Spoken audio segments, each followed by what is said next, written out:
Hello everyone and welcome to the 4E weekly recap. Enjoy some video.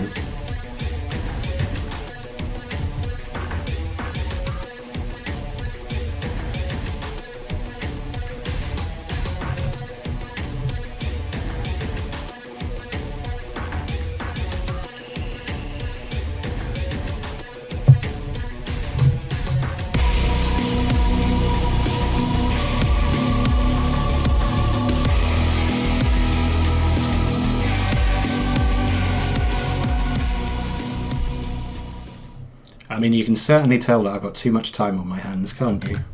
So, I'm here with Demiurg. Demiurg. I'm not entirely sure which one it is. And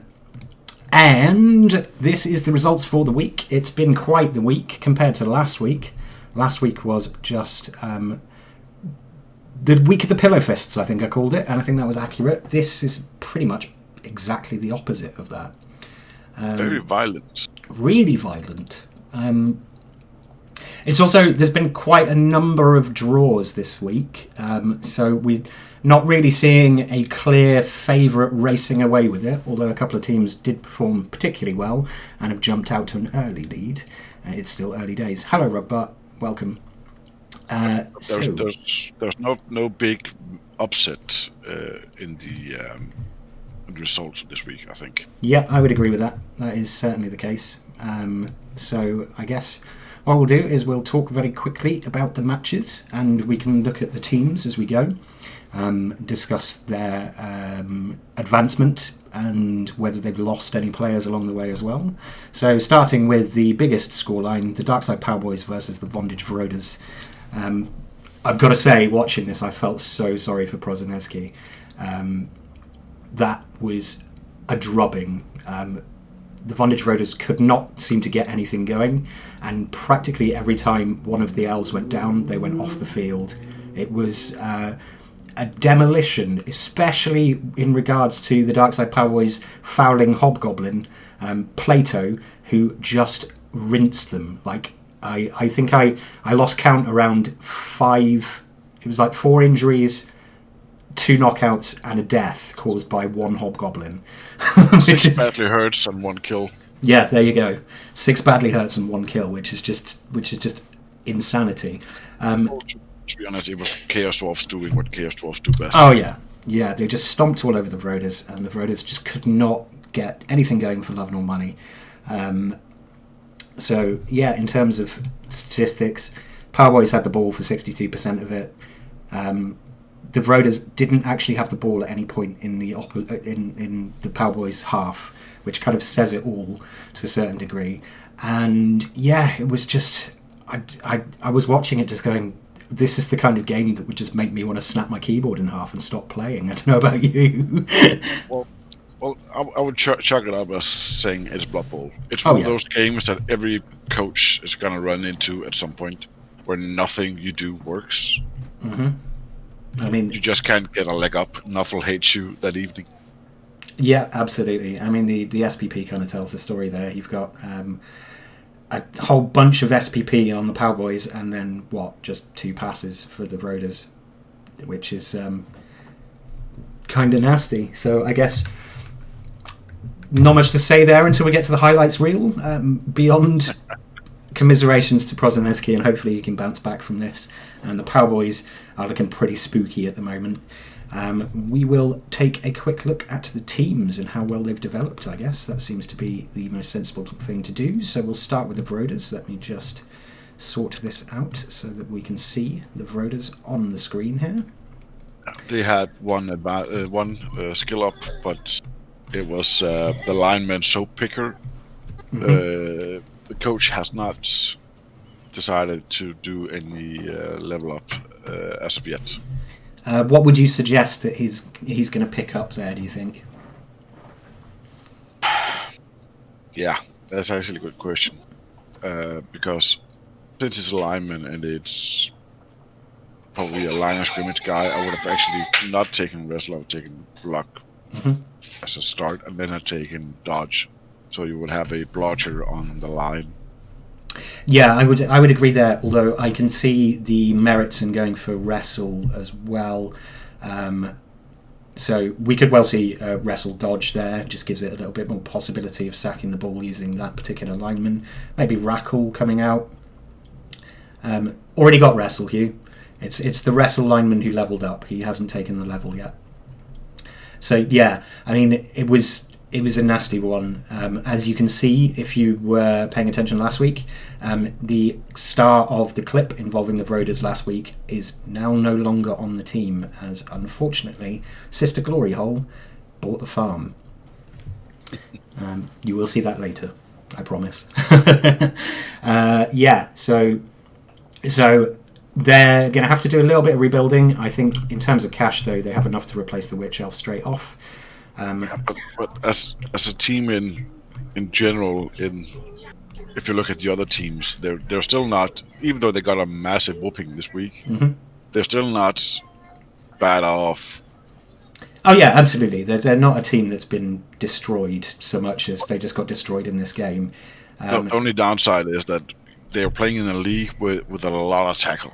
Yeah, absolutely.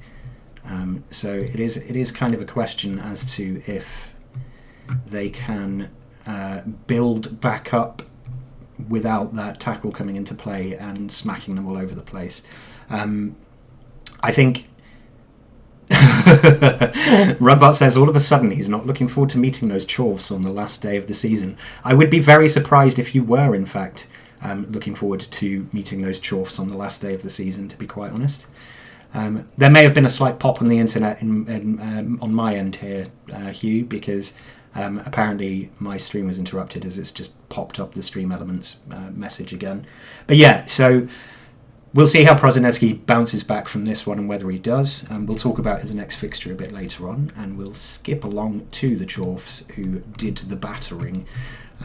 I mean, they were a nasty-looking Chorf team before this. Did they get any levels out of this one? Yeah, you had David Hume and you have Jimmy Saville, two blockers, and they both got Mighty Blow. Okay, so the team is just even more killy than it was before. Yeah.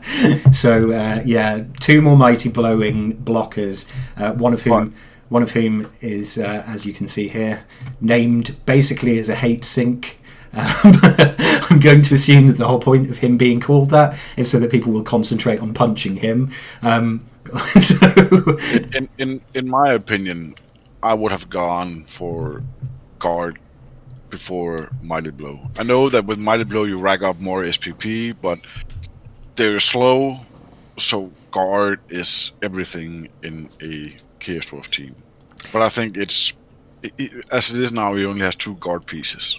Yeah, he absolutely. Have four guard pieces as it was right now, and would be more. It would be easier for him to do the Chaos Dwarf cage. Yes. I think from my point of view, I probably would have hedged my bets and gone guard on David Hume and then Mighty Blow on Jimmy Savile, given David Hume is closer to that second level, and that does give you that extra bit of guard. Yeah, that's true. Plato has to be my MVP of the week here. That Hobgoblin just used that dirty tackle, a dirty player, dirty tackle. that's something completely different. Used those educated feet, shall we say, to great effect, and basically took out half of the Dark Elf team on his own. I don't think you're ever going to see a dirty player Hobgoblin have a game quite as good as that one again. It was maybe a once in a lifetime thing, especially for a Hobgoblin, because they don't tend to live very long. So yeah, that's those two teams. Let me just jump back and switch things around once more. So we go to Game Catcher once more, which is for some reason... There we go. Sorry, just tweaking things. And we go on to the Big Green War Machine and the Altdorf Devils. This one kind of bucked the trend for the week, in that it's a 1-1 draw where neither team did a massive amount of damage to each other. There was only really one injury that stuck, and that was only a badly hurt on the Ogre. An important level I noticed that we'll talk about in a second. But yeah, this was kind of bucking the trend in terms of the violence of the week. This game was much more cagey, much more defensively minded from both coaches. Both of them played really excellently on defence, in fact, from watching it. And yeah, there was a couple of nice little plays in there, but it was, I don't want to say it was a boring game, because it wasn't. I enjoyed watching it, but it was a much less kind of holy crap quotient game, if you know what I mean. They were not playing bubble, they were playing chess. Yes, absolutely. That's exactly how I would put it. So yeah, you can see, 50% ball possession for the Orcs, which you'd kind of expect compared to the 25%. So the Devils made the most of it when they had it, and the Orcs just tried to hold on to it for as long as possible. A couple of injuries inflicted, but like I said, nothing that really nothing that really stuck. There was an injury that was apoed, I think, and a badly hurt on the Ogre. Reflected in the sort of low amount of TV that came in. A pass and a score. And then on the other side, you've got the Troll getting an injury. There was the other injury that got apoed, and then the score for Orkney. In terms of development, let me just jump back. With the big green walk machine, they had a level up on their Troll. I did spot that, and that Troll picked up block. Indeed. Which as any big guy coach will tell you, is one of those things that is just, you kind of do a little dance of happiness. My Troll's first level was block, and I did a little dance of happiness. I think there was a level for the catcher on the Altdorf Devils, and that was it otherwise. Bale, the catcher, he also got block. Yeah, so block on each side. I mean, returning to the Big Green Wire Machine, they're a healthy looking Orc team for the amount of games they've played. What you really want is that block on those Black Orcs, so that's there. You've got that one Black Orc who's already kind of racing ahead of the pack in that respect, and the Blitzers are looking relatively healthy too. What you really want is guard on those Blorks as well, and that's about it really. You've got an Orc team there. Maybe shorthands on one of the Blitzers. And I think he should not... I don't know how many of these for Alcazar, the Tailliver. I don't know how many of his SPPs are from MVPs. But he should, of course, be. According to this, that's 6. Yeah. So he should not be. He should be careful not to overuse him for the SPP, so the others fall behind for SPP. Yeah, I mean, when you've got one Black Orc who's just stolen 6 of the MVPs, the rest are all on 1 or 0 or 2 if they're lucky, and you've got that one. I mean, I've got a lineman who's the same. He got like 5 in a row in one season, which was just ridiculous. Same. I have one zombie and one flesh golem on my team that takes every MVP there is. So yeah, which is kind of crazy, but. Them's the Blood Bowls, so you never know. You could see Axar Tailliver take another 4 in a row or something and end up a legend or something by the end of the season. That's why I hope that when they bring out Blood Bowl 3 that they're going to use in the tabletop version of how you give an MVP. My understanding is that is going to be the case, but that will be remains awesome. To be seen. So yeah, you'll choose 3 players and then it'll randomly assign the MVP between those 3, which is a fairer way of doing it because it stops dead players from getting it or players who literally didn't do anything. Or star players. Or star players, yeah, which is always a sad day. So that actually happened this week. So it did, yeah. So taking a look at the Altdorf Devils, we, as we said, we are yet to see anything really come through except for block on that catcher, which is all important. Bali Raj dodged a bullet in that he was killed but then saved. The guard lineman, I guess you Apo him because he's got guard, but it was one of those kind of risky Apos. I mean, if that injury to the Ogre had been worse, then you wouldn't be able to replace him with the amount of money that you've got in the bank at the moment, and you'd have a dead Ogre. Ogre obviously wants to get a level, but Ogres are temperamental, and you kind of want to get block on that, like we were talking about with the Troll. But the team is starting to come together a bit as well, considering they've only played 7 games. They've got quite a lot of levels out of it. And I played against that team in my first match, and I'd say that's the coach. He's not a bad player, that's for sure. Yeah, like I said, I was really impressed with both teams, especially defensively in this game. I think the Orcs could probably have maybe forced a score in that first half, but it was one of those ones where it was like, if they'd overextended, it's entirely possible that the humans could have nicked the ball off of them and scored a second. So, yeah, that was that game. Let's move on to the next. Let me just jump off and get rid of the internet's capture. So we go on to Cheese and Cake against the Byzantine Bashers. This game was one of those ones where it was basically like, can the rats hold on long enough, keep enough rats alive long enough to pull off some rubbish towards the end? And that's pretty much exactly what happened with this one. The Bashers went on and hammered them, but couldn't hammer them quite hard enough. 6% ball possession for the Skaven, and that's literally all they needed. 3 passes, 3 catches, 2 touchdowns, you know. It was the quintessential Skaven versus Chaos game.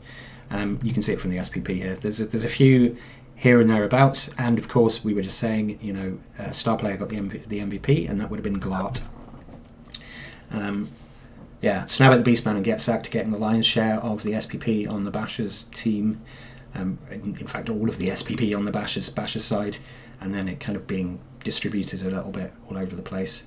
Wiz is quite rapidly turning into the player that I actually hate the most in this division. You'll see why later. He was the player who stopped me from scoring in the first game of the season for me, and he was the player who scored for the Rats to even it up. But it's also very, very disgusting that he has 2 one-turners. Absolutely gruesomely disgusting. I think there was a denied one turn in this one, but it was not for lack of trying. So we're going to bring up the teams. Just bear with me again. I will get quicker at this, I do promise. So there was no level ups from either teams this week. We did, however, have Lesimute Squeak, one of the gutter runners, and sadly not one of the one-turners, is going to be missing in action for the next game. There wasn't any deaths, but the Byzantine Bashers, they did have a break on name, the warrior, which has resulted in him being retired to the great big chaos farm in the sky and replaced by Bobadopoulos, which is a bit of a mouthful to say, but a bit of a cracker. Which, considering I have to play these guys next, I'm not that sad about, given that the warrior who died was one of the more developed ones with Claw, and orcs hate Claw. Also missing a rookie Beastman, and there's a couple of injuries being carried here on other Beastmen. Unfortunately, these Beastmen are rather developed, so it's kind of that thing of, do you want to sack them and replace them with a rookie, or do you want to keep them around? Most worryingly is that the ball carrier has an armor break. The team is just so dangerous to look at, especially Snappet. He just needs to jump up to be near perfect. Yeah, Snappet, absolutely. It's just a gruesome team, team that nobody wants to play against, and that you're hoping that whoever plays against them before manages to kill something nasty for you. Indeed. Well, it happened this time. So. It did, and I'm playing them next, so I'm kind of like, yay, but we'll see how that one works out. So that's that.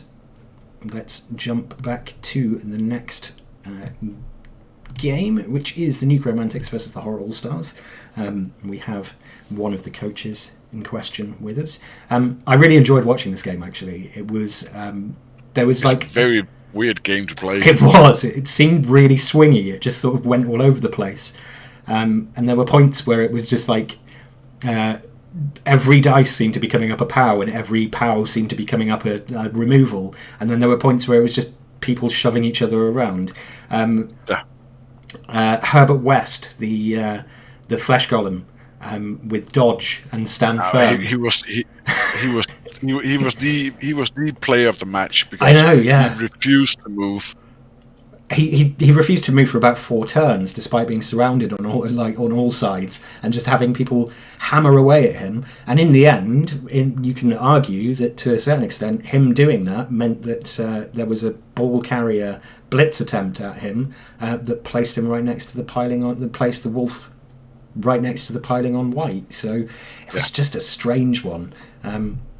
the one thing that really stuck out for me for this match is, I don't know if it was the same white from last week, but it was that one dice redemption from last week. It was the one dice redemption. I would like to think it was the same white. I'd have to check. But yeah, just a one die, and it just was murderous. Yeah, but yeah, it was. As you can see, it was a bash heavy game where they basically tore lumps out of each other. Ended 1-1, and I think the only perm was a unskilled zombie. So yeah, which is no big loss. Yeah. And obviously we did have a nearly death here, which you will be seeing later. But yeah, it felt really swingy all over the place. I really wouldn't be that surprised if the dice were actually pretty even on both sides, and they just became, looking at it, there's a few more 2s than 5s for the Horror All-Stars. Everything else is roughly even. It just was wacky. It was me scoring in, what was it, turn 8, and he scored in turn 16. And the game could really have gone either way at any point. Because sometimes I had the luck of the dice, and sometimes he had the luck of the dice, and sometimes some crazy shit worked, and sometimes it didn't work. It was one of those ones where very strange match. I think I probably would have hated to play it to a certain extent, but watching it from the stands, as it were, was a lot of fun. So more of those, please. The Necromantics, any levels? Nope, that was the only level was actually my team from Damien Thorn, which if you put up Necromantics, they're not on the screen. Yeah, Necromantics. Here we go. So, yeah. I mean, what can you really say about this team? They've got a bunch of unskilled zombies that no one really cares about, and they've actually picked up a ghoul now, I think. But Wolves are looking good. They're not on Twitch. Oh, are they not? Oh, no. I apologise. I forgot to do the thingy. There we go. Okay, sorted. My bad. I'm still trying to get the hang of this. They have to. Well, first off, they have a good coach. Now that I played against him, he's not a bad coach. He has two ghouls that two werewolves that I hate, because he has Mighty Blow on both his werewolves, and I hate that he's so lucky. Yep, which is a nasty combo. He's only saying that to you, Rugbart, because you're in chat. The blotch stand firm white is a pain. Luckily for me, I had Juggernaut on some of my guys, but I think that's also a good seeing how it worked this match. I'm kind of sad that I didn't think about that skill when I made my whites. Yeah.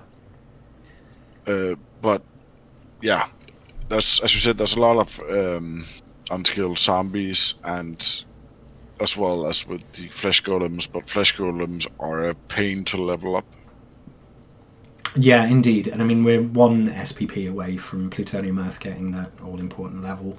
I was that for one season with Herbert West. An entire season I was only 2 SPPs away from leveling up, and it didn't happen. God. So they're hard to level up. So yeah, they're a comparatively trim team in terms of TV. Obviously, Savior Prometheum is kind of the heart of this team at the moment, and is very near to getting that level 6. What do you think you're going for if you're leveling up Savior Prometheum after the next game with a lucky MVP or some brutality? What would you pick? I would, if it was me, I would take Jump Up, without a doubt. Yeah, it's a no-brainer, really, isn't it? It's going to have to be Jump Up, I think. I'd be very surprised to see anything else come out unless there's a stat up in there somewhere. Maybe if you get Strength Up, that becomes just a...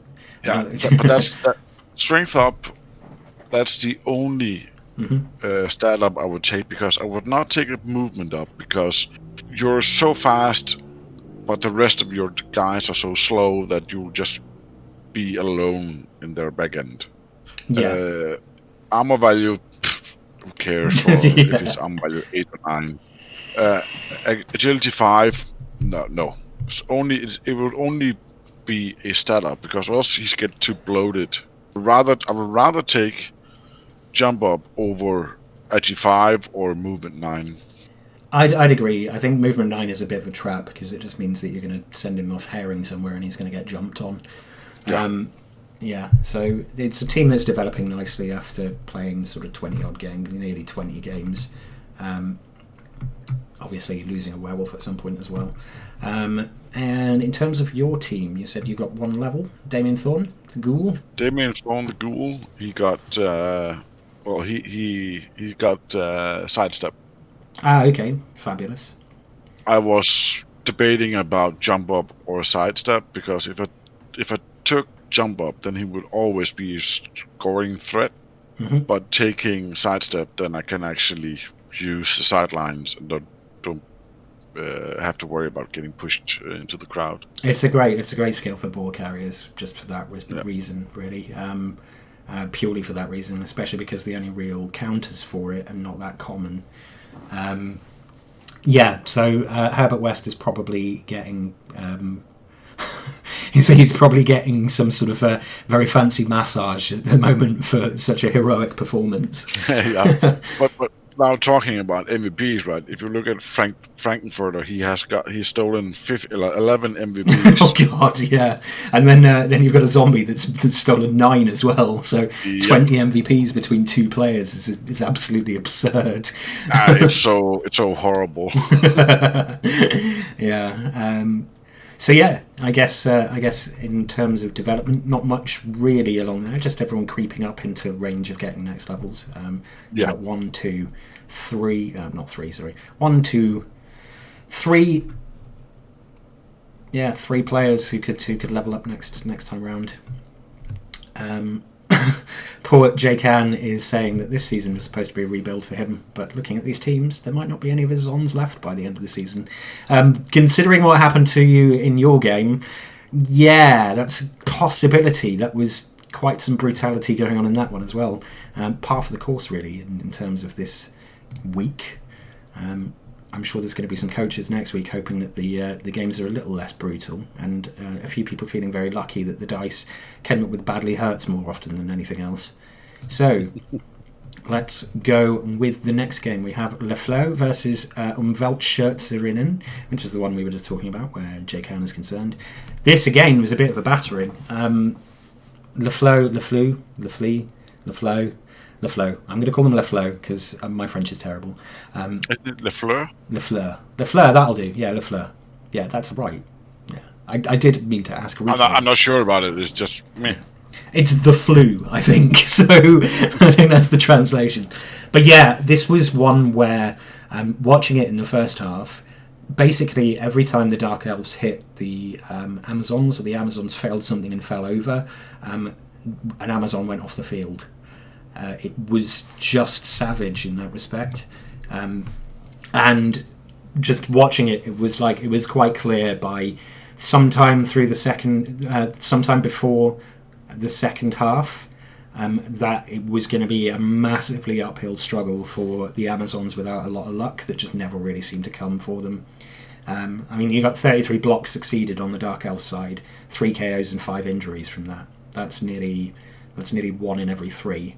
And yeah, the Amazons just could not buy a removal for love nor money. The one injury that they inflicted was on turn 16, and it was after the game was academic. Reflected in the amount of SPP here. 1 injury, 1 pass. The rest is just a bit of a beating for them. 7 for Ebola and 6 for Anthrax, which. You don't really want Anthrax and Ebola to be doing well. But yeah, it was a rough game to watch if you're an Amazon fan, for sure. This one again, though, had that same thing of just the Dark Elves having a real struggle to keep hold of the ball when they were kind of throwing it around. There was an attempt, I think, to level with a vanity pass a Dark Elf lineman who was unskilled, and just couldn't get it going. Fortunately for Rico, it was a point where the Amazons had so few players on the pitch that they would have really struggled to actually capitalise on it. But, you don't expect to see that much of a failure rate on Dark Elves. Very strange week this week for anyone trying to play the ball. I mean, I should point out as well, we've already talked about the game, but Kungshon's thrower, his motto is, we have the worst thrower in the world, and he lived up to it. He failed pickups, he failed passes. There was points where I was just going, wait, did he just drop the ball again? It was madness. Just madness this week. So we'll take a look at the teams and see how they've developed. There we go. Let me just jump back and bring them up. So we have Le Flay, according to Hugh the Lizard. The Flu. I'm just going to call them the Flu. I think they picked up a few levels. Am I right? They had 3 level ups. It was Ebola, Infarctus, and Cancer Reemergence. But they did not pick any skills yet. Yeah, keeping it close to their chests. I think Ebola is kind of a no-brainer if you are looking at that player as to what they take, depending on what they roll. You would expect to see Mighty Blow if it's a double. Maybe Guard, but probably Mighty Blow. What would you take if it's just a regular roll? If it's a regular roll, I would actually go for strip ball because this team needs a strip ball. Yeah, I would agree. That would be my choice there for a regular. And Infarctus, the lineman, I think we're just going to see a dodge there, maybe a block. Same with Cancer Réemergence en CZ, which is a bit of a mouthful. They are down a lineman for the next game, which is nothing that's going to worry them unduly. They've just get another guy to take the punches in the lineup. Yeah, you wouldn't expect that player to stick around all that long anyway. But, this team still looking really spooky. Those developed positionals are gruesome. You have just stat ups all over the place, doubles all over the place. So a bit more guard maybe, and they're going to be really, really terrifying. Not looking forward to playing them. Not here as well. I will be back in just 2 minutes. Okay. You can just keep on going. I'll just be back in 2 minutes. Yeah, no worries. Yeah, so watching this game, like I said, was the second really one-sided game that I saw this week. So not enough of those for it to be a theme, but I think we're going to see. Excuse me, my beer is repeating on me a little bit there. We are going to see a few of those come through this season, I think. And it's going to be how people deal with them, especially because with teams as nasty as some of the teams in this division, those bad days could be really punishing. It's tempting to say that it's going to happen to every coach, but it probably won't. There will be at least a couple of coaches who will get a run together where they just kind of avoid that pitfall. But I think it's probably going to happen to most of us at some point. We'll have that really rough game, and then it's going to be how well we can pick ourselves up and dust ourselves off from it. Jay, you're in chat. How did you feel about that game? Just give us a little bit of a insight into your head during watching that elaborate destruction of your team. Yeah, the fouls were pretty disappointing. Hey, Kungshan, we've already talked about your game, I'm afraid. We've been going through in order. Just been talking about how disgusting your gutters are, mostly, because that's basically all that's going to happen. But yeah, Jay. Yeah, I haven't mentioned that yet. That will be touched on in the highlights package. Hey, just talking to chat a bit. Jay has brought up that he did a bit of a hilarious mistake in this match, in that he left Zara on the bench for the first half. But we'll see that in all its glory when we get to the highlights package. Well, he didn't pay her enough then. Presumably not. She was like, no, I'm not playing in this half. I'll only come on during the second. I don't know why she talks like the Queen, but there we go. All right. Thank you very much for joining us, Hugh. We'll catch you a bit later on. Umwelt Schutzerinnen. I'm terrible at pronouncing that, I know. The environmentalists, I believe. Did they pick anything up? Levels-wise? They did not get any levels this week. Ouch. And they are down a dirty player line woman for their next game. Did they lose anyone? I'm not sure they did. I don't think there was any permanent injuries. No, they had two. They had a badly hurt lineman, which was a loner, and then the one we can see there. Yeah. Yeah. So they got off lightly, considering how brutally nasty there were two line women who were ST Bust and AV Bust who have been sacked. That explains the holes in the So, I was looking at the wrong team. Yeah. So they have indeed been sacked, which is probably wise. I don't know if it's a REBBL curse or if it's just the curse in the league that I play in. But every league that I play in, Pro Elves and Amazons, they just have an uphill battle. I think the problem with Amazons particularly is that Amazons tail off, so they're really, really good early on. But as as other teams start developing things like tackle, especially tackle, they start suffering because they're not quite quick enough to make that dodge work for them in that regards. So they've got dodge, which is great, but if they get hit with tackle and they can't keep away from it, they're going to suffer because they're only movement 6 and they get AV7. And this game was a clear illustration of why AV7 can be really unpleasant sometimes. Having played Pro Elves, I know exactly what you're talking about there as well. Although Pro Elves do have the advantage that as they go along, that because of their quickness, they tend to get a lot of skills that kind of mitigate that a little bit, and you can kind of chuck the lineman in front of all the bullets that would be coming towards the blitzers, etc. But the good thing about them is that they're Amazon's linemen or line women. They're cheap. Yes, that's an upside. Yes, they are replaceable. So unfortunately, just 30k in the bank here. So going to be playing with, I believe, some loners next game.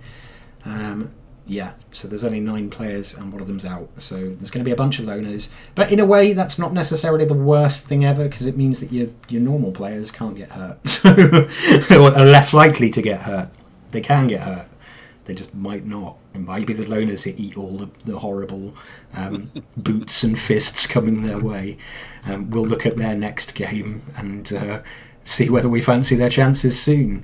So we are going to jump back to the games. We had Fear of a Goblin Planet versus Malekith's Kink. I watched this game as well. This was a tale of goblins, really. It basically ran the spectrum of what happens with goblins. So they dominated quite well in the first half and then collapsed right at the end and didn't score. And then they did another collapse where they'd been quite dominant and battered Malekith's Kink around and taken a lot of their players off the field. And Malekith's Kink got the score, and then they scored a 1-turn. So it was just goblins, really, in a nutshell. I mean, looking at the stats from it was 62% ball possession for Fear of a Goblin Planet, who took Fungus and Ripper and a bribe. Fungus was the second star player this week to eat an MVP. Yep, he was indeed. Although I'm not really sure that Yudlagar really cares about that, because most of his MVPs go to goblins and he doesn't really care about his goblins. There was some hilarity in it. There was a throw attempt on his star goblin, the one with the 2 stat ups, that went horribly wrong and took him off the field. And Fungus knocking himself out, which is great. Malekith's Kink, 25% ball possession, 2 passes, 2 catches. They got a couple of injuries on goblins, and that was about it. And they got the touchdown that they needed to stay in it. But as you can see, 7 for Fungus, and then 3 for Shotgun rather, and Shot Gin maybe, and then 2 for Hydra the Troll. Malekith's Kink got 6 on Bent as a £9 note and 5 on Thunder Thighs. There's not a great deal to say about that. The highlights package will illustrate it more. But I must admit that Kinks has the most perfect player name ever. Thunder Thighs is just. When I saw that name, I was like, that's perfect. It's a wonderful name for a witch elf. So, did we see any levels for Fear of a Goblin Planet this time round? Nope. And we have an injured Dirty Player Goblin out, unfortunately, with a smashed hip. So, I don't know whether Yud will just go and get rid of him. I would sack him. I would too. Because you don't want him to eat up any MVPs or anything. Exactly. He's basically just a liability at the moment, and a Dirty Player Goblin is pretty cheap to come by. You know, the trolls are pretty nice. I'd love to get block on Hide Rock, but you know, you've got a block guard and a guard stand firm. The Fanatic with grab is great. Chainsaw. Yudlagar might have mentioned in the pre-cap when he was on that as soon as a loony gets a level for him, the loony gets fired and he just gets a new one because he just doesn't care. I can understand that. Yeah, he plays goblins like like goblins are supposed to be played, which is cheap and nasty. You never get attached to a goblin. Oh yeah, I must admit, if Zipsack or Ziphag if he's alive when I'm playing against him, the white is gonna pounce. Yeah, and a part of me wonders whether Yud keeps Zibshag around, because Zibshag is a bloaty piece. I mean, that's a goblin that's worth as much as a level 3 troll. You know, I wonder if he keeps him around basically so that people do that, because if they focus on Zibshag, because Zibshag is kind of scary for a goblin, they're not hitting everything else. But if you sack him and you don't have such a bloaty team value, you can get to what's it called? The foul card. Shit, my brain is cooking right now. Dirty Player. Like you get 2 bribes. Oh yeah, 2 bribes. Yeah, 2 bribes for 1 Zibshag. Yeah. Yeah. So you can have your loon and your fanatic there more often. Mm-hmm. But yeah, I mean, there is plenty of scope for turning Zibshag into something really nightmarish, so I can kind of understand why he's kept around. But yeah, I guess we'll see. It's entirely possible that Yud will just go, no, it's not worth it, and get rid of him at some point. He's brutal at culling his goblins. Running a bit high on the cash here as well at the moment. So 180k in the bank. I would expect to see that bled off. Yeah. Well, I once had a halfling with Mighty Blow. He was also very dangerous. So yeah. Should never underestimate stunty people. Absolutely not. Never underestimate the power of a stunty with some stat ups or some spooky skills. So no levels there. How about Malekith's Kink? Did we see anything develop here? Yes, my favorite Thunder Thighs got a level up. And looking at this, took Wrestle. Which is great. Well, it's a skill that I don't understand why, because you have Frenzy. I would rather take block and then push them one more time and get another go at them. I've seen Witch Elves develop to be like the ultimate ballsacker because of Leap. So the way that I've seen it always is that when you are putting Wrestle on a Witch Elf, it's because you're going to red die with them. I mean, you can argue. Okay. You can argue that strip ball kind of negates that in some respects, but Wrestle is more situationally useful. It also makes them slightly more survivable, because if they're getting hit with both downs, then Wrestle means that they're dropping to the deck without taking an injury roll. Admittedly, you know, block means that they would just bounce off of each other, but they're still standing up. So I can see the logic in it. I'm kind of a fan of Wrestle in general, so I approve of that one. Outside of that, no real development. Malekith's Kink are still looking pretty good. I mean, they're a decent Dark Elf team. They're slightly more developed in terms of the lineman than Lafleur, although they played more games. Slightly less developed in terms of positionals. I've never played Dark Elves. Is there a reason why you don't take the Assassin? Is it because Stab is just rubbish, or? Assassins are really fragile. Stab is really swingy, so it can be really great or it can be really terrible. And really, the only way that you would ever take an assassin is if you take an assassin and then you level them up and you manage to get multiple block on them. A lot of people, if they use assassins on Dark Elf teams, they'll take an assassin, level it up to the first level. If it doesn't get the double, then they just sack it and get a new one. So they cycle them until they get one that gets a double. Like you do with wolves, if you don't get mighty blow, then out. Exactly, yeah. And it's like runners are kind of... I can understand why runners are taken, because dump off is actually pretty good. It can keep the ball on your side when otherwise it wouldn't be. But runners are also super fragile. So you're already playing with 2 fragile pieces in the witches. So you kind of don't want to have that hole in your lines, because the downside of Dark Elves is they are slower than other elves. So they tend to take more hits. But yeah, I know a lot of people who hate assassins. You know, Ellie, the college and miners admin, absolutely loathes them. But I have seen them used to pretty decent effect. If you can get a few levels on them, they can turn into some pretty ridiculous sacking pieces, actually. But yeah, rare to see them on a team. Very rare to see them on a team. Yeah, so next game would be... Let me just jump back to the right window. I've got to skip around on my computer a bit. So, last game of the week was the Tiger Lizards versus my boys, the Soul Touchers. And unfortunately for me, it was a loss. It was a 2-1 loss. We beat the absolute ever-loving shit out of each other in this game. It was one of the most violent that I've ever seen. Just pounded on each other. It would have been 2-1 the other way if he hadn't have used his wizard to nuke me and then done some skink nonsense in the second half. But looking at this game as well, is that even though this week has been a very violent game, but it's also been a shitty week for MVPs, because this time a dead Saurus got the MVP. So 2 star players and a dead Saurus got the MVPs for this week. 2 star players and a dead Saurus is that's 3 out of 7 games that have had wasted MVPs.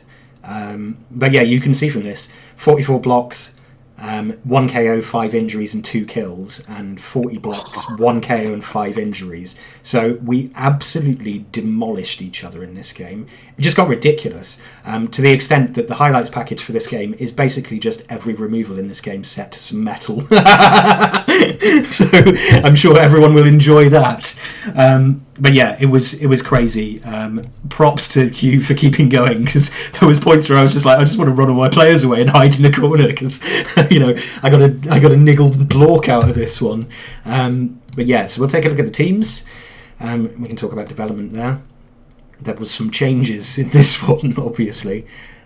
So the Tiger Lizards, they had 2 level ups. You have the Oof of the season, but he died. Yep. And then we had We Shall Rebuild, and he took Guard. Yeah, which is a great pickup for Azorus. Yeah. But yeah, so Oofy of Season, who was one of my favourite named Sauruses, unfortunately fell victim to my orcs. And yeah, it was just there was also a dead skink in there as well, which you will see shortly. Yeah, he's a bass man. He died. He's a bass man. Did indeed die. But yeah, so it was one of those games. Really, I haven't seen a game that violent in quite some time, like especially from this side of the computer screen. You know, how did you manage to injure his Crushigore? I hit it with an unskilled Black Orc. You'll see it in a bit. It was just one of those ones. I just whacked it over with an unskilled Black Orc. And my Black Orcs are the slowest leveling Black Orcs in history. So getting 2 SPP off of a Croxigore was rather welcome for me. Unfortunately, Hugh's not in chat now, so he's disappeared. So I can talk trash about how bad a coach he is, and he won't hear. No, that's a lie. It was a really good game. Really enjoyed it. And hopefully the damage I did, given that it wasn't to anything particularly important, wasn't too painful for him to bear. He has already replaced the Saurus with I Can Bash, so yeah. Good luck whoever's playing against them next, because they don't need Mighty Blow to injure you apparently. So, and we'll take a look at my team. I lost a Black Hawk who is niggled for the next game, and also I lost a thrower who I'd hired for that game, who managed to fail 2 pickups and then get injured off the field with an agi bust. So he has been replaced as well. But you're keeping the Black Hawk, right? I am keeping the Black Hawk, yeah. Ah, great. Yeah, I'd be mad not to. And in a way, he's missing the next game. My next game is against the Claw Chaos. That's the best game for a niggled Black Hawk to sit out ever. But yeah, so I only got the 1 level, which is Wazbad Neck Snapper, my Agi Up Blitzer, who takes Strip Ball on the normal. And that's a very good choice, seeing what skills he has. It makes him a defined ball sacker, and also gives him more of an opportunity to maybe nick the ball deep in their half and run it in for the touchdown. As I have discussed many times, though, this team are great on paper but terrible on the pitch, and I'm not entirely sure that's all down to my crap coaching. they have a habit of just failing really critical roles at the most inopportune times for me. But we'll see. Right. We I will know see. the feeling. We will see. Maybe I will get lucky. So still got healthy bank, and I'm actually going into my next match TV down on my opponent, which means I get some inducements to play with, which I'm quite excited about. But yeah, so we will take a look at the table now. So as you can see, Rico's the Flu are at the top with 6, closely followed by Cheese and Cake, Kunch's Rats, and Hugh the Lizards both on 6 as well. Just TD differential in it there. Then the Darkside Powboys with their 4, and the Old Dwarf Devils with their 4 from their win and a draw apiece. The Powboys, I fancy them for staying top table pretty much the entire way through this. Big Green War Machine, Malekith's Kink, both on 2 points with 2 draws apiece. And then going down, we have everyone except for me on 1 point. So I have yet to get any points. Which, considering what happened last season, doesn't really surprise me all that much, but we'll see what happens with the next game. So yeah, it's still pretty tight. You're starting to see a sort of lead pack taking form, but any one of those teams on 1 point could quite easily jump into that top half of the table. It is only week 2, but yeah, and one of the top 3 teams that just need to have one bad match. Exactly. To have a destroyed team.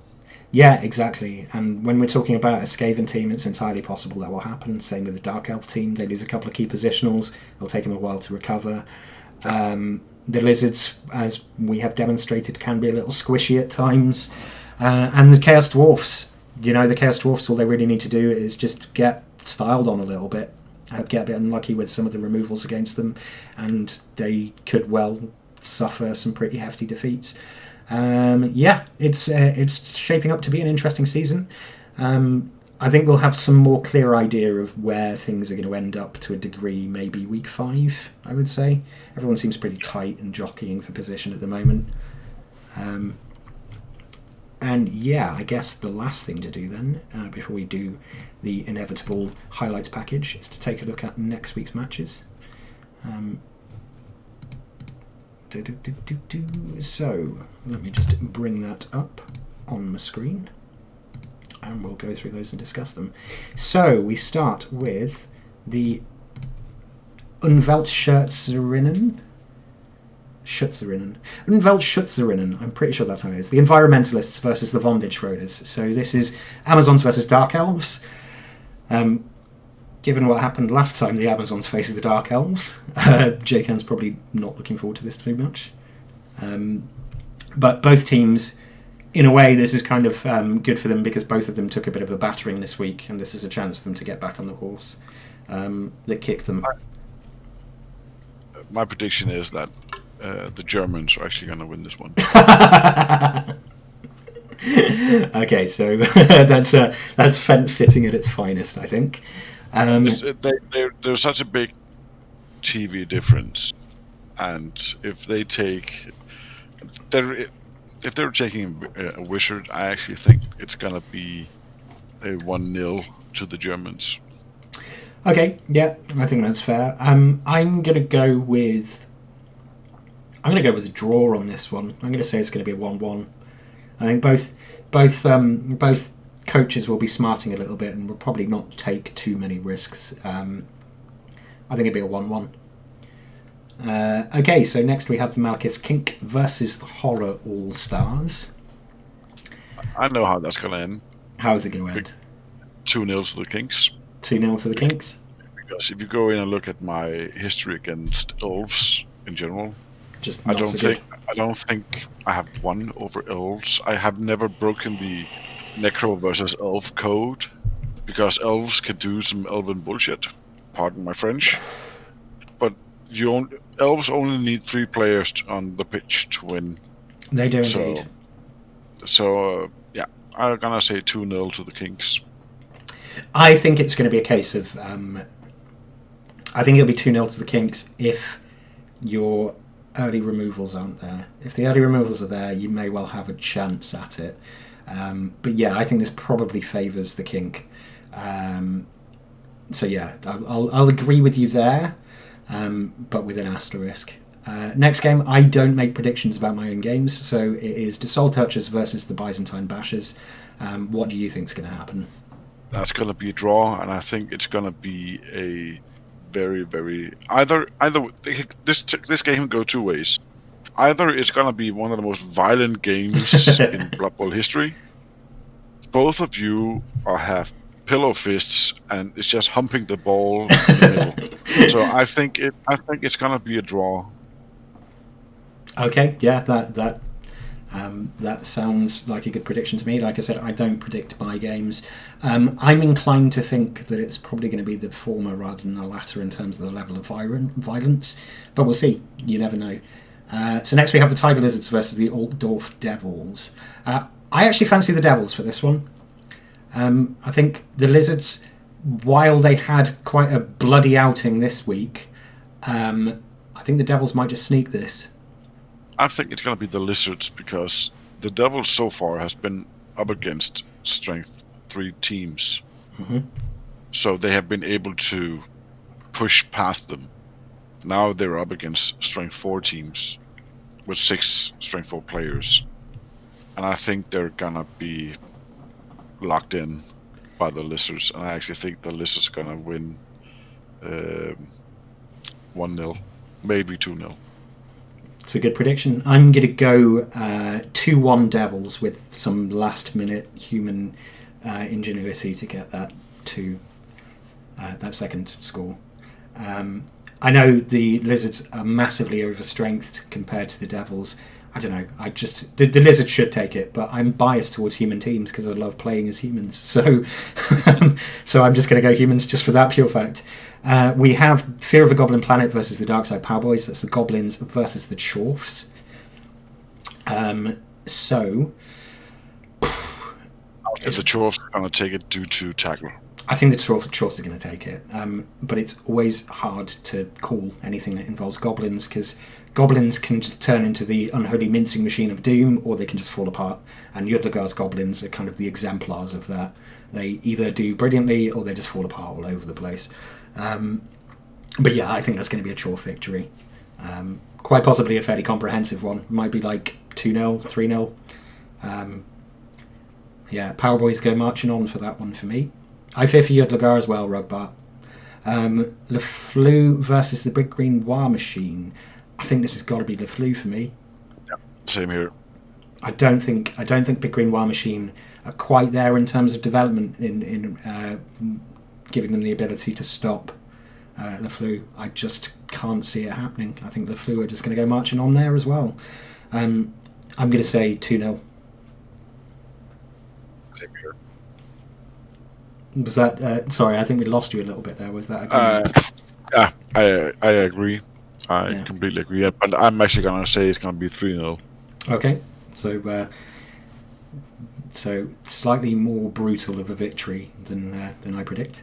Necromantics versus Cheese and Cake. Now this could be an interesting one. Those Skaven, despite getting away with it, have been very, very jammy in both of their games and scored very unlikely touchdowns to kind of take it from people. They did have really weird dice last game and failed a lot of stuff. I have to give it to Cheese and Cake Yeah. due to lack of tackle on Nuke's team. I would agree. I think it's going to be Cheese and Cake, but I think Cheese and Cake might run out of luck just enough that Necromantics do some pretty horrible damage to them in some respect. One of the saving graces for Nuke's team is that save the Prometheum. If he can break the line with his Agi4, and he might actually be able to catch one of those 2 one-turners. Yeah. And smack them with his mighty blow. Yeah, exactly. So I think this may actually be closer in reality than it looks on paper. I'm going to go 2-1 Cheese and Cake, but with the asterisk that I think Cheese and Cake are going to know that they've been in a bit of a fight. Yeah, I agree with that. All right, so I think that brings us to the portion of the show that I like to call the highlight reel. Let me just cue that up for everyone. Is there anything you would like to say before we jump into commenting on the things that are happening in that regard? Let's take it after the highlight reel. Sounds good to me. So let me just try and get this working properly. First time I'm doing it like this, so we will see. I will see if this is doing the trick. It doesn't appear to be. There we go. Right. So we start with How Do I Shot Ball, which is the Wonded Roaders versus the Darkside Powboys. And this is basically, this is the beginning of the game, and this is where I think it all started going wrong for the Wonded Roaders. Very shallow kick, and then they just couldn't deal with it. This was the first instance of Dark Elves just not being able to pick up the ball or get rid of the ball when they picked it up. So you see some fairly basic line hits here. We'll see what you think.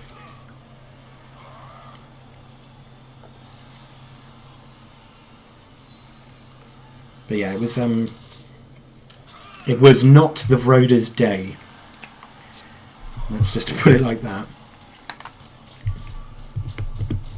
So I think this is a fairly long clip as well, but you can see he's kind of setting up the side trap so he can pick it up fairly safely and then run it to wherever it is that he wants to go. But again, struggling to get POWs. But you have a fairly decent side cage going on here. His dice was actually pretty good. Dice are pretty good in this respect with the frenzy. Yeah. It's just this is the failed catch. And yeah, so you fail the catch and you think, oh, I can just pick it up next turn, it's not a problem. Which you would do as a Dark Elf, obviously, because more often than not you're going to. And so the Powboys just kind of push back in.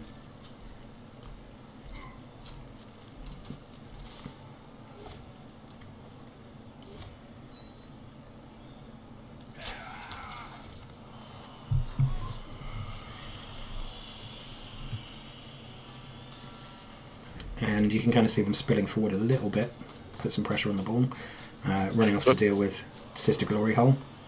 But one thing I would not have done there, I would have put 2 scoring threats up, because yeah, having just the one.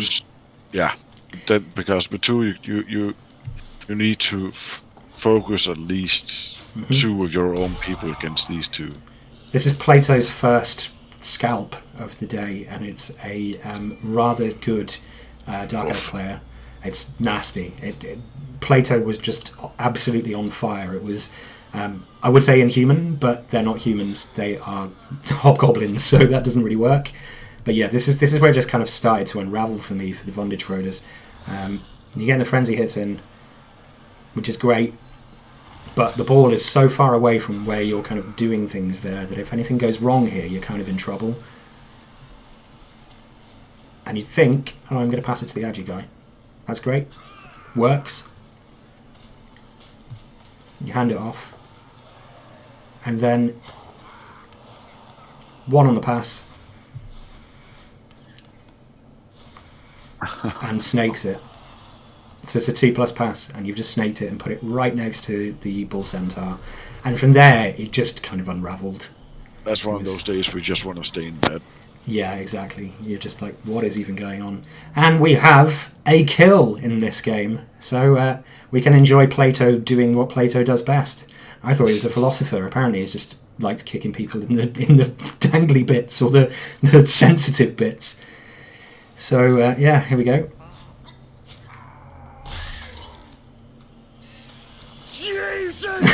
That is a dead witch elf, which is not a thing that any Dark Elf coach wants to see. And as you can see, at this point, there wasn't very much left in terms of Dark Elves on the field. So yeah, this is what I was talking about before. This is Big Green War Machine versus the Old Dwarf Devils. The Old Dwarf Devils have kind of pushed up the side, and Big Green War Machine have just piled on the pressure to try and force them to score early. I mean, it could be argued that Big Green War Machine could have done more to deal with the catcher on the other side, but I quite like that, having not done that, they are at least... the Big Green War Machine are at least forcing the score here. Given how early this is in the half, it was entirely conceivable that Big Green War Machine could push up and get a touchdown before the half-time bell. Unfortunately, they couldn't quite manage that. Not really much to say about this game. Like I said, it was very much a chess match, so it was a lot of positioning and things like that. And then, yeah, the king is dead. Wait, no, he isn't. So this is a denied fatality, as you can see. So this would have been a fatality if it were not for a fortuitous Apo roll.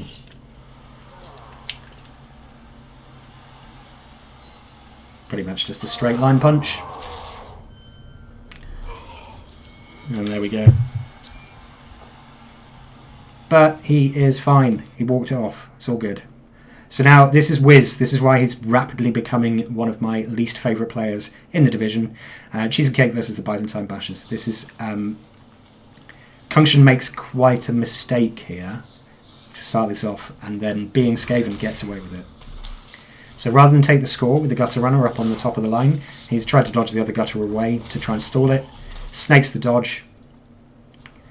And you would think... that's going to be no score for Kungshan, who is already 1-0 down. Situation's looking pretty dire. I'm not 100% sure why the Bashers decided that this was... why Toast Debate decided to throw those blocks first. But yeah, so we get the push, re-rolled. Yeah, it was greed. It's not the greatest of scatters. But this is an exercise in why you never let a strip ball wrestle gutter near to, well, just a strip ball gutter in general, have a free shot on your player, if you can help it. I'm not really sure there was anything they could have done to stop this, given the dice that were rolled. But Wiz did this to me last game, and he's getting a bit of a reputation for it now. Picks it up, and then, yeah, just watch. That's all you need, pushes. That's disgusting. It's vile. It's truly vile. And that's the equaliser. And of course, the Rats would go on to win 2-1. So, yeah. Someone needs to kill that rat. but gutter runners are just... they are, without a doubt, one of the best pieces in the game. Yeah. So we have the Wolves of Fall Street. There was loads of things I could have picked for here, but I really enjoyed this turn where both Wolves went down, I'm afraid. It was lucky rolls. But yeah, this was a crucial point for me, like I said. I think this became then a decision as to whether the Necromantics were going to score early, or they were going to try and hold on until turn 16 and force the draw. I'll leave it up to other people to decide whether they picked right. There was also a lot of shenanigans that went on with that, with Herbert West in the middle there, which kind of forced the decision a little bit. Yeah, well, you could have made a 3-minute video of Herbert West just taking punches. Yeah, just taking punches. It would have been great. And yeah, here we go. This was Saver Prometheum. This is the nearly dead Star Werewolf. I think a lot of people would have been praying that regen roll failed.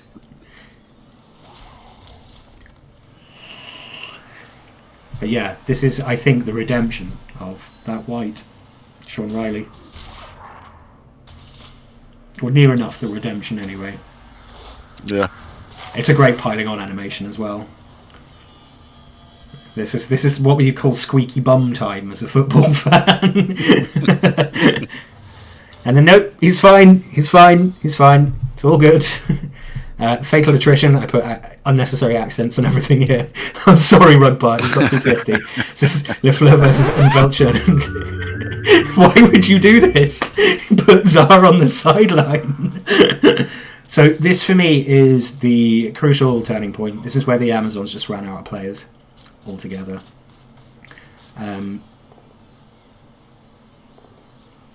So you see the aggressive reroll.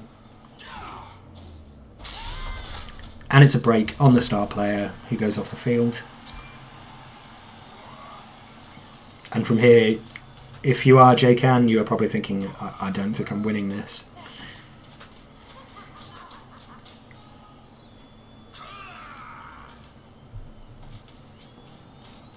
Yeah, a lot of this game just became Rico surrounding Amazon players after this point, surrounding Amazon players and just kicking their heads in at his leisure.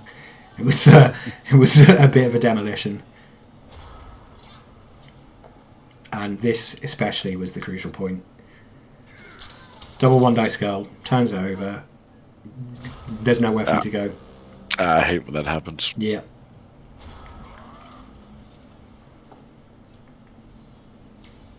So just for good measure, the tackle goes off.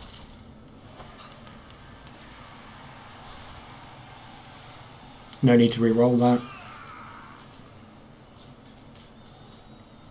You've got precisely 2 Amazons standing on the field, and one of them is about to get kicked in the head.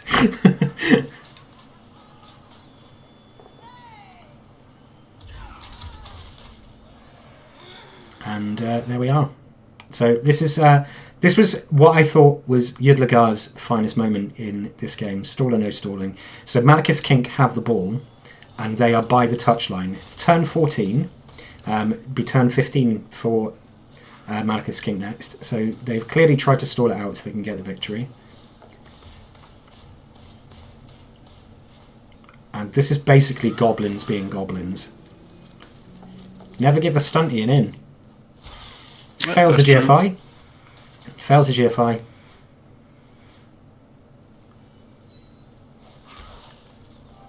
Forces the score by pushing the Witch Elf into the touchdown zone. Thunder Thighs gets that score. And then, yeah, you get the really stupid here, which is terrible. But this is just goblins being goblins. The elves do not have the players to defend against this at this point, really. They're kind of just praying for bad dice somewhere. And other than that, really stupid. And, as you will see in just a second, Yudlagar has to burn his reroll here, which is unfortunate.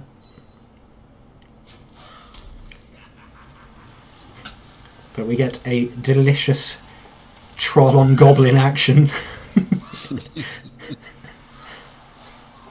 And there you go. Yeah, that's just goblins. Yeah, that's goblining. Yeah, that goblins or halflings. It's stunties at their best. Yeah, absolutely. And here we go. Donk of the week. So this is the entirety of all of the removals in my game against you, the Lizard, set to some metal. So I'll just let this speak for itself.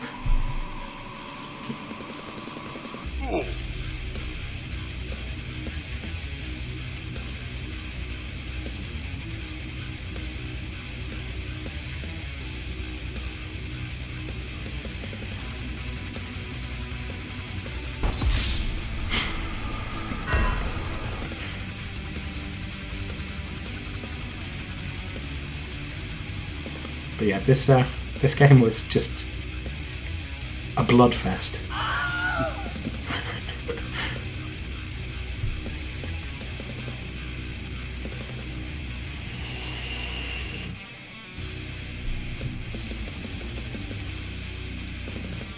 who needs strength 4?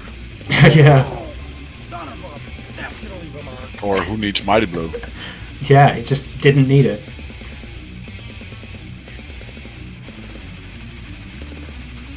This might be my favourite though. Re-rolls the both downs into knocks himself out.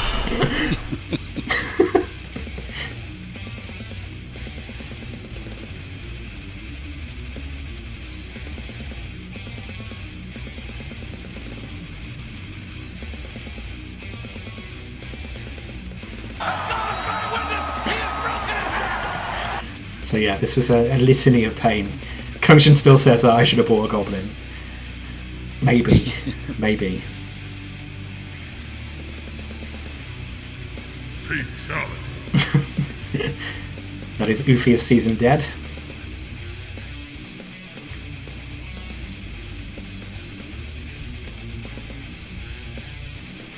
Rampage.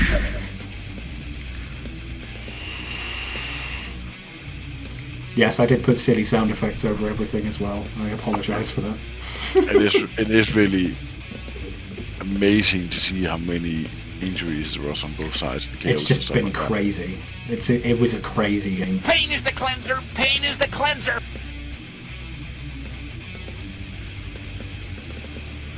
Were there any fouls made?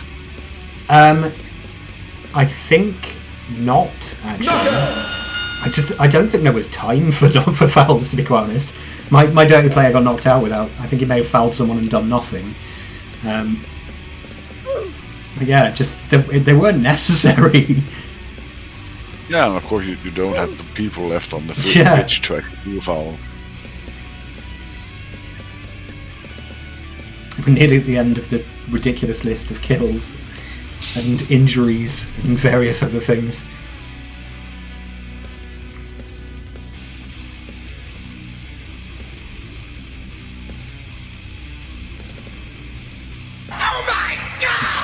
Straight up drop the Crocs.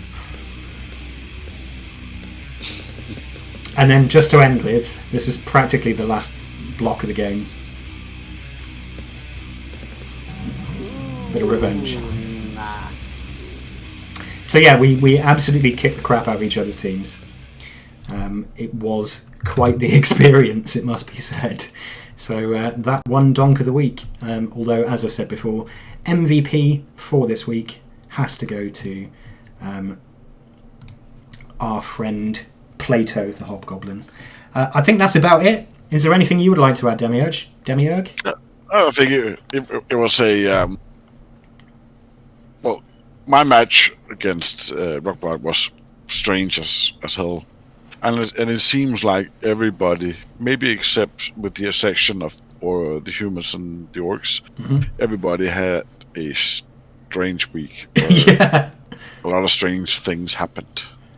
Yeah, absolutely. It was a pleasure to watch all of the games, and yeah, long may it continue to be that crazy. But I think if it does, then everyone's going to feel very exhausted in a few games' time. I completely agree. Yeah. So I'd like to thank everyone who has joined us tonight, and everyone who will be watching this on VOD at a later date or later on tonight. Thank you very much for joining me as well. Much appreciated. Thank you for having me. As I have previously stated, if anyone has any particular moments in mind for their highlights package, or the highlights package, or that they'd like looked at during their game, I can't guarantee that I will pick that as being a pivotal moment in the game. Everyone loves their injuries and things, but they don't always necessarily translate to being what I would consider to be the point on which the game turns. Although, if you do kill someone, that does go in there. Just drop it in the clips and highlights channel on the Discord. There's a couple of coaches who may well be watching this at some point who aren't on the Discord. I'm trying to think of who they are. I think it's Prozinezki and Montaigne Blitz. Possibly Toaster Bait as well. If you do want a link, just drop me a message on Discord. You can find me fairly easily, I'm sure. And that's about it. It just remains for me to say I will see you next week. Good luck in your games, unless you are the Byzantine Bashers, in which case I hope you have horrible dice. Thank you to Demiurg for joining me. Thank you for having me. My pleasure. May Novel curse your dices. I hope you're not talking to me specifically there. No, I'm talking to everybody except myself. Except yourself. All right, so that's it for tonight. Thank you very much, and goodbye.